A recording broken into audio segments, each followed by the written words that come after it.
Кыргызда 40 деген санга өзүнчө аяр мамиле жасайт. Мусулманчылыкта да, кыргызда да. Адам өлгөндөн кийин 40 күндөн кийин ашын берет. Сөөгүктү жерге бергенден кийин 40 кадам баскандан кийин Куран окуйт. Чечендер жакындар өлсө 40 күнгө чейин сакал бурутун албайт. Кыргыздарда каада салтты кастарлап 40 жашын белгилебейт. Кырсыктап калам деп. Бул кызык сан эмес, бул кырсык сан. Мына 40 кадам деп программа алды. Эмне болду? Ошонун башында турган өкмөт эмне болду? Кырсыктадыбы?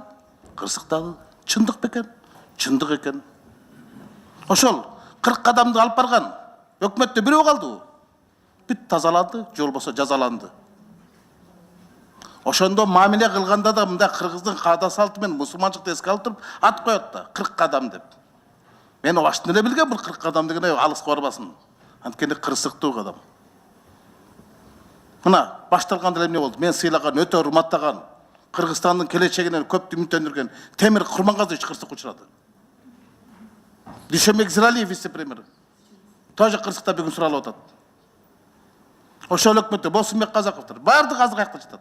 Калиев, Малиев, Сапар Жумаков ушунтун бар. Кырсыктаптырбы? Тесттин авариясы бул кырсыкпы? Кырсык. Ошон үчүн бул 40 кадамдын алкагында кабыл алган программалар барды кырсыкка учурайт.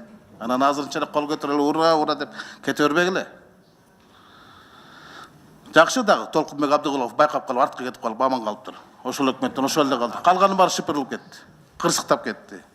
Айтайын дегеним ушул да. Анан бул программа боюнча мен өзүм сунушум. Ушунда атты коюп, өнүккөн өлкө деп эле, жөн эле кыргызча эле жашайлычы. Жөнөкөй эле кылып туруп эле 5 жылдык план менен жашайыкчы, илгерки Советтер Союзундагыдай кылып эле.